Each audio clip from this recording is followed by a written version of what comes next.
Good morning, beautiful people, and welcome to a very beautiful Thursday. Look at this! Bum, bum, bum, bum, bum, bum, bum, bum. Beautiful! There we go, that's more beautiful. Look! It's amazing!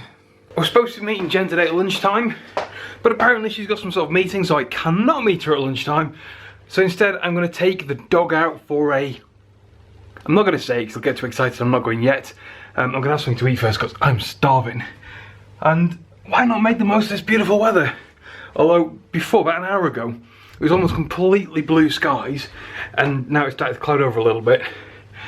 Couple of grey ones, but I don't think it's going to rain. I think we'll be fine, and I think we'll have a great time. Shep's going to love it. He doesn't know. He's also a dog, so that probably explains it. I'm looking forward to it. I'm so hungry though, I need food now. That's really bright. Lunch today is in part some of the stuff that I bought from the shop yesterday. We have bread rolls, Italian style ham, meats. I can't really remember which one I got this time from Aldi. Lidl, can't get it right. Some lettuce, and some tomatoes.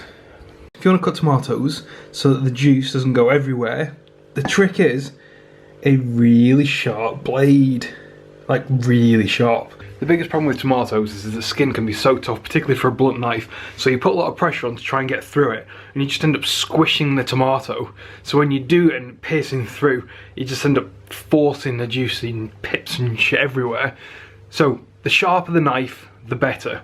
Literally, with a sharp knife, you can just rest it on the top of the tomato and gently like pull it towards you or push it away from you, and it'll just slice straight through the skin really easily. Done. Pro tip, try not to cut the tomato too thin, that'll make it even harder to get through it.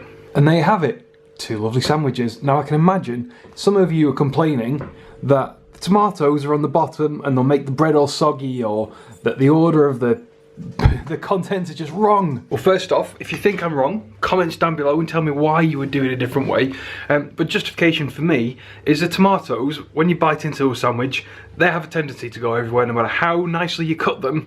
They don't last that long when they're in a sandwich. So if you put them on the bottom, just above the bread, yes, they may make the sandwich a little soggy, especially if they're sort of like they're in your bag all day waiting for dinner at work or something. But when you're just making them and you bite into it and the juice sort of like goes straight into the bread and it holds it in. If you put it on the top, they slide out, they slide off like the lettuce or the meat or whatever, and then the juice just drips everywhere and you make a right mess trying to eat it. So tomatoes on the bottom, the meat I put straight on top of that because it's a nice flat surface, I guarantee a nice even layer of meat. Otherwise, if you put it on top of the lettuce, which gets a bit all crinkly, you don't really know where it's going to end up, and you end up with like a big bit of meat one mouthful and nothing in another. And that's how I make a sandwich. Now, like I say, you may do it differently, and I would love to know if you got a recommendation as to why you would put things in a different order.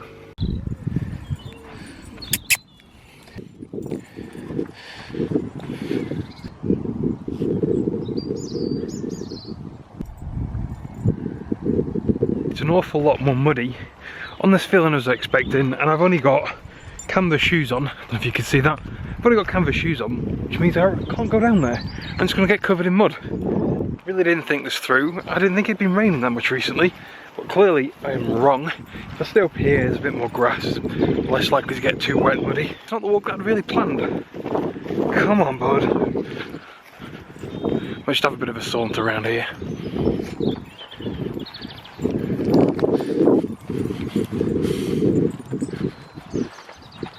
Managed to find a way down. It wasn't quite so muddy. Unfortunately, I don't think there's another way back up other than doing a U-turn in a minute. So we might go to the end of this field. It looks quite dry on this side and then just come back. Can't get any further this way, so it's definitely time to go back. Come on! Let's go! No, that way. Come on. Shep, let's go home. Shep, let's go home. No. Sit. Good boy. Shep. Hello. Hi. Shep. I have something very, very important to tell you. You might need to make sure you're sat down for this because it's a shocker. Okay, you ready? I'm going to the gym! Oh my god! And looking a bit smug because she goes to the gym all the time. But I'm going to the gym. It's been months. like months, I think. Before Christmas. I'm sure, I don't think I've been this year. First time this year. So I don't collapse. I'm quite excited. Since I took the dog out at lunchtime, I was like, I really want to go to the gym. And I was like, Jen, can I go to the gym tonight? She's like, yes. So we're going. I'm back from the gym, and if I just collapse on the floor, please forgive me because I'm knackered. I don't even know how I'm managing to hold you up. But while I was at the gym, I realised after checking my phone that the last time I went was November 13th. It is now the end of March. So we're talking 4.5 months since I last went to the gym. That is how unfit I am. So I managed 3 minutes on the rower, which was pathetic. But my main goal was to warm up to go and do some weights. And I did that, and now I can barely move. My legs ache, my arms ache, and I'm probably not going to get up tomorrow. Are you going to get up tomorrow, Jen? Yeah, got work. I got work, but I'll do it in bed. Oh, okay. Fair enough, I can't do that. I'll take the laptop tonight, and I'll just stay in bed and laptop on in bed. I won't even I'll leave my pyjamas on. If you're gonna stay in bed, you might as well. You can't get dressed and then go to bed. Yeah, that's stupid, isn't it? Yeah. Right, I really need to put you guys down for a bit because my arm aches so bad. In fact, the next chart you might just be on a flat surface because that's the best I'm gonna do. We did our very first online shop earlier. We've never done it before, but wanted to, tried loads, but never got around to it. Sorry, I was eating some raisins. But the earliest I could book in an appointment for, a delivery schedule, was Sunday. It was going to be Monday. It was Sunday unless I wanted to pay shed loads. We did it on Thursday. So it's Thursday today. Couldn't book a delivery for tomorrow, which is, I guess, fair enough. But Saturday was really expensive to get it delivered when the shop's around the corner.